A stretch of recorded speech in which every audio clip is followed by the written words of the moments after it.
श्री राम। जय श्री राम। बजरंग बली की जय। अयोध्या पर्व जिसका ये चौथे वर्ष का चौथा कार्यक्रम, जिसमें आज के इस कार्यक्रम के अध्यक्ष पूज्य महंत कमल नयन दास जी महाराज और जिनको अभी हम सब लोग सुन रहे थे, बहुत विस्तार से जिन्होंने पूरी यात्रा राम जन्मभूमि और जो मंदिर निर्माण है उसके बारे में विस्तार से हमारे सामने रखा। बहुत सारी बातें जो मुझे भी आज पहली बार यहाँ पर सुनने को मिली। ऐसे राम जन्मभूमि तीर्थ ट्रस्ट के महामंत्री आदरणीय चंपत राय जी और हमारे वरिष्ठ पत्रकार, जिनको मैं बचपन से एक आदर्श के रूप में लल्लू भैया के श्रीमुख से लगातार सुनता रहा हूँ, उनके अनुशासन के बारे में, उनके जीवन के बारे में। आदरणीय राम बहादुर राय जी, हमारे पद्मश्री वरिष्ठ पत्रकार, जिनके बारे में आदरणीय राम बहादुर राय जी कह रहे थे कि वो अभी भी युवा जैसा उनका मन है और उनका काम है। आदरणीय जवाहरलाल कौल जी, और सच बताऊं तो आप सबके बीच में और अयोध्या में नया जो निर्माण कार्य चल रहा है उसको देखने का मुझे सौभाग्य मिला। तो बचपन से आज मैं उत्तराखंड के मुख्य सेवक के रूप में काम कर रहा हूं। हमारे लल्लू भैया आज इस कार्यक्रम और आप सबके बीच में आने का भी अवसर उन्हीं के कारण से मुझे प्राप्त हुआ। यहाँ पर उपस्थित हमारे उत्तर प्रदेश सरकार के राज्य मंत्री आदरणीय सतीश शर्मा जी, हमारे लंबे समय से जो एक ध्वज वाहक की भूमिका लगातार निभाने का काम कर रहे हैं, आदरणीय राजेंद्र पंकज जी, विधान परिषद के सदस्य आदरणीय हरिओम पांडे जी, मेरे साथ उत्तराखंड से आए हुए पूर्व विधायक आदरणीय सुरेश राठौर जी, पूर्व विधायक आदरणीय रामू प्रियदर्शी जी, एवं इस सभागार में उपस्थित सभी हमारे अतिथिगण, उपस्थित भाइयों बहनों, उपस्थित पत्रकार मित्रों, छायाकार बंधुओं, मैं सबसे पहले तो जो दिल्ली में आयोजित ये चौथा अयोध्या पर्व यहाँ पर मनाया जा रहा है, बहुत आप सब लोग इतने दूर दूर से आए हैं। लल्लू भैया ने मुझे बताया कि अयोध्या से भी आए हैं, अन्य स्थानों से भी सभी लोग आए हैं। मैं उत्तराखंड की 1,25,00,000 देवतुल्य जनता की ओर से, देवभूमि की ओर से आप सबका अभिनंदन करता हूं।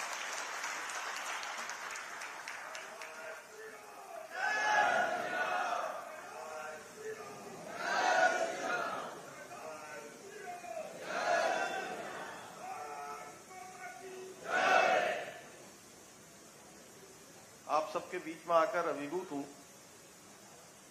और सच बताऊं तो जहां राम बहादुर राय जी हों, चंपत राय जी हों, कौल साहब हों, मंच पर पूज्य महंत जी हों और लल्लू भैया सुन रहे हों,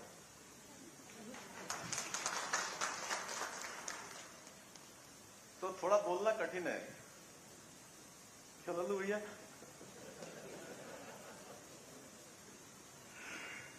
फिर भी आप सब लोगों के सामने आया हूं तो कुछ बोलूंगा। आज का दिन बहुत विशेष है। आज हनुमान जयंती भी है, पूर्णिमा भी है, और प्रातःकाल आज मैंने स्वयं जो है सुंदर पाठ का भी जो है आयोजन किया था, सुंदर पाठ भी किया। और शाम को इतने सब विद्वानों के बीच में, जहां राय साहब ने उसकी प्रस्तावना में जो लिखा था उन्होंने यहाँ पर उसका व्याख्यान किया, और आदरणीय चंपत राय जी भाई साहब ने बहुत विस्तार से सब चीजें यहाँ पर रखी। निश्चित रूप से जो अयोध्या में बनने वाला भव्य और दिव्य मंदिर है, उसको सुनना अपने आप में सौभाग्य है। और मैं भी 1998 में 99 में अंतिम बार, पिछली बार मैं अयोध्या गया था, और उस समय राम जानकी महल ट्रस्ट से लेकर कारसेवकपुरम अनेकों स्थानों पर मैं गया जब मैं विद्यार्थी था। और मैंने देखा उस समय कि भगवान रामलला टेंट में ही हमने दर्शन किए, तो मन बड़ा व्यथित था, आहत था कि इतने सालों से सब लोग कहते थे रामलला हम वहीं आएंगे, मंदिर वहीं बनाएंगे, और रामलला अभी भी टेंट में। ये शुभ कार्य जिस प्रयास से हुआ, और अभी मैं अक्टूबर माह में 16 और 17 को मुझे अयोध्या जी जाने का सौभाग्य प्राप्त हुआ। तब मैंने देखा, जिसका विस्तार अभी आदरणीय चंपत राय जी कर रहे थे, कि कितनी बड़ी बड़ी वहां ड्रिल करने वाली मशीनें लगी हुई हैं, कहाँ नीचे से कहीं जेसीबी लगी हुई हैं, कहीं पोकलैंड लगे हुए हैं। और मैं भी उस स्थान को देखने गया तो इतने सारे इंजीनियर सारी ड्राइंग लेके खड़े हुए हैं। लार्सन एंड टर्बो जिसके बारे में आप बता रहे थे, वही है। तो उनके इंजीनियरों ने मुझे भी पूरी ड्राइंग दिखाई, और मैं दर्शन करने गया तो मन को एक आत्मिक शांति हुई कि अब जो है भगवान जो है सही स्थान पर आ गए।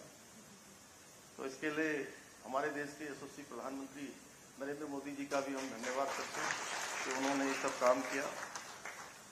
और जहां हम अयोध्या की बात करें तो अयोध्या और राम और अयोध्या पर्व सब एक दूसरे से जुड़े हुए हैं। अयोध्या और पर्व दोनों एक दूसरे के पर्यायवाची हैं।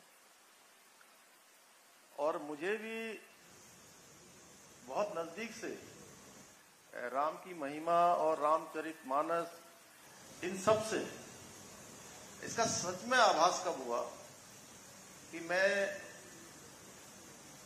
4 जुलाई 2021 को मुझे अचानक जो है उत्तराखंड के मुख्य सेवक का काम दे दिया शर्मा जी। 21 में भाई 2021 में, और चुनाव से ठीक 6 महीने पहले। भगवान राम की कृपा से जितनी दौड़ धूप हो सकती थी, जितना परिश्रम हो सकता था, मैंने किया। और भगवान राम की कृपा से और हमारे देश के यशस्वी प्रधानमंत्री मोदी जी के नेतृत्व में उत्तराखंड के अंदर जहां बहुत कठिन चुनाव लग रहा था, और जिस दिन मैं बना था उस दिन मुझे हमारे पत्रकार मित्र कहते थे कि आप गलत समय पर बन गए, आप गलत समय पर बन गए हैं, और आपकी 15 सीटें आ जाए तो बहुत है, और आपके साथ ये ठीक नहीं किया कि आपको कुछ महीने के लिए जो है मुख्यमंत्री की जिम्मेदारी दी। लेकिन मैं क्योंकि भगवान राम का भक्त हूं, अनन्य भक्त, मेरे मन में दृढ़ विश्वास था कि हम जीतेंगे। और लगातार मोदी जी के नेतृत्व में, उनके मार्गदर्शन में हमने काम किया, और चुनाव का रिजल्ट आ गया। चुनाव का रिजल्ट आ गया, और जो युद्ध था वो युद्ध हम जीत गए। और वहां पर पहली बार ऐसा हुआ उत्तराखंड के अंदर कि 2/3 बहुमत की सरकार बन गई। और जो उत्तराखंड बनने के बाद एक मिथक था चारों तरफ कि एक बार इस पार्टी की सरकार, एक बार उस पार्टी की सरकार। पहली बार कांग्रेस की सरकार, फिर भाजपा की सरकार, फिर कांग्रेस की सरकार, फिर भाजपा की सरकार, ये क्रम चलता रहता था। तो सबके मन में भी, मस्तिष्क में भी यही बैठा रहा। जब चुनाव हो गया, चुनाव होने के बाद मैं देहरादून आया, तो देहरादून में आया तो पूरा एक ऐसा माहौल जैसा कि दूसरी पार्टी पूरा सेलिब्रेशन कर रही है। मैं थोड़ा आप लोगों को हटके बता रहा हूं, जो कि थोड़ा ये कोई भाषण नहीं है, मैं केवल अपनी बात शेयर कर रहा हूं। इतना बड़ा मंच है जहां पर मैंने पहले ही कहा, राय साहब हैं, चंपत राय जी हैं, मान जी हमारे श्रद्धेय स्वामी जी हैं, लल्लू भैया हैं, कौल साहब हैं, अनेकों विद्वान यहाँ बैठे हुए। तो वहां बिल्कुल लग ही नहीं रहा था कहीं कोई हमारी उपस्थिति होगी। सारा मीडिया भी कह रहा था, सारे अधिकारीगण भी कह रहे थे। देहरादून में चारों तरफ जश्न का माहौल दूसरी पार्टी। और मेरे से फिर पत्रकार बंधुओं ने पूछा कि वहां तो जश्न हो रहा है, कैबिनेट भी बन गई है, अधिकारियों के विभाग भी बढ़ गए, मंत्रियों के मंत्री परिषद भी बढ़ गई है, सब कुछ बढ़ गया, आप क्या कह रहे हैं? मैंने कहा अभी चुनाव हुआ है और चुनाव के रिजल्ट आने में लगभग 1 महीने का समय है, 27-28 दिन का समय था। मैंने कहा देखिए, धीरे धीरे जैसे जैसे काउंटिंग के दिन आएंगे तो इनका उत्साह कम हो जाएगा और हम ही जीतेंगे अंत में। और रिजल्ट आ गया। रिजल्ट के दिन हम युद्ध तो जीत गए, और युद्ध जीत गए, लेकिन जो मेरी व्यक्तिगत लड़ाई है वो मैं हार गया। क्योंकि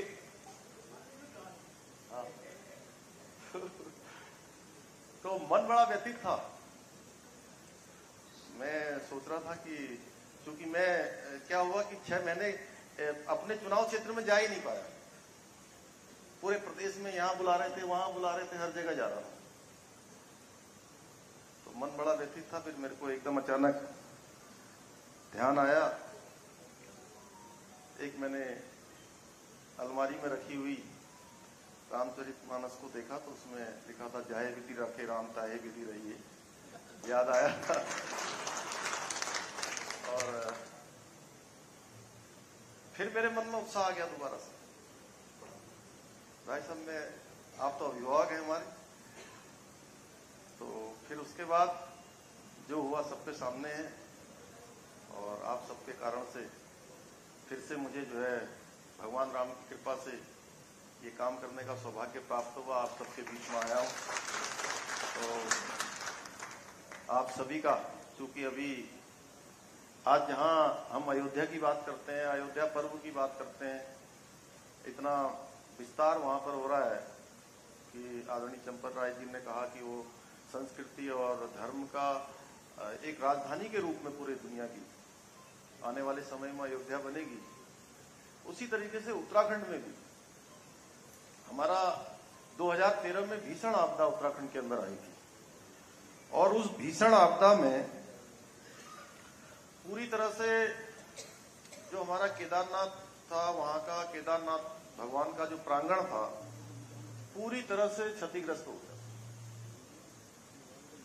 और आदिगुरु शंकराचार्य जी की जो समाधि स्थल था, वो भी पूरी तरह से क्षतिग्रस्त हो गया। जैसे देखिए, ये काम पहले भी हो सकता था। अशोक जी कब से कितना प्रयास कर रहे थे, उनके प्रयासों से हम यहां तक पहुंचे, अशोक सिंघल जी के। और भगवान राम ने मौका भी दिया, और किसको दिया श्रेय? श्रेय दिया हमारे देश के प्रधानमंत्री नरेंद्र मोदी जी को। लगे लाखों लोग हैं, करोड़ों लोग हैं। उसी तरीके से केदारनाथ जी में जब 2013 में आपदा आई, तो वो मुख्यमंत्री थे गुजरात के। उस समय वो आए थे वहां, उन्होंने वहां पेशकश करी कि हम इसका पुनर्निर्माण में सहयोग करते हैं। तो उस समय की तत्कालीन सरकार ने वो उस काम को नहीं बढ़ाया, आगे नहीं बढ़ाया। लेकिन 2014 में जैसे ही प्रधानमंत्री मोदी जी बने, तो उसी के समय से पुनर्निर्माण का काम वहां पर प्रारंभ हो गया। यानी कहने का अर्थ यह है कि भगवान ये सब काम करने का मौका भी उसी को देते हैं जो उनका अनन्य भक्त होता है। और केदारनाथ जी के पुनर्निर्माण का मौका भी भगवान ने जो है मोदी जी को दिया, और पिछले साल 5 नवंबर 2021 को हमने लगभग 400 करोड़ रुपए की योजनाओं का वहां पर लोकार्पण और शिलान्यास किया है। 3 चरण पूरे हो चुके हैं और भव्य केदारपुरी बन गई है, दिव्य केदारपुरी बन गई है। आप आएंगे तो आप लोग देखेंगे इस बार 6 तारीख को कपाट खुल रहे हैं। मैं आप सबको आमंत्रित भी करता हूं कि आप आइए। उसके लिए हम लोग सब जो है वहां पर लगातार तैयारियां कर रहे हैं, लगातार बैठक कर रहे हैं, क्योंकि इस बार की जो यात्रा है अन्य वर्षों से थोड़ा अलग होने वाली है।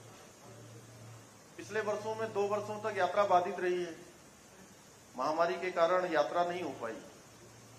और इस वर्ष जितने होटल हैं 2 महीने पहले से ही, जितनी टैक्सियां हैं, होटल हैं, अन्य जो है यात्रा मार्ग पर पड़ने वाले जितने भी हमारे व्यवसायी बंधु हैं, सभी की बुकिंग पहले से ही हो गई है। इस बार यात्रा के सारे रिकॉर्ड टूटने वाले हैं, इसलिए थोड़ा चुनौती भी है, क्योंकि अभी ये दायित्व तो मेरे पास है। तो मैंने इसके लिए पूरा प्रयास कर रहा हूं कि यात्रा अच्छी हो, जितने भी लोग यात्रा में आए उनको किसी प्रकार की परेशानियों का वहां सामना न करना पड़े, कोई असुविधा न हो। उसके लिए लगातार 2 बार अभी तक मैं पिछले 20 दिनों में 2 बार इसकी बैठक कर चुका हूं, समीक्षा कर रहा हूं। और केवल केदारनाथ जी की बात मैंने कही, केदारनाथ जी के साथ साथ बद्रीनाथ धाम आने वाले समय में आपको जैसे केदारनाथ जी का नया स्वरूप दिखाई दे रहा है, उसी तरीके से वहां पर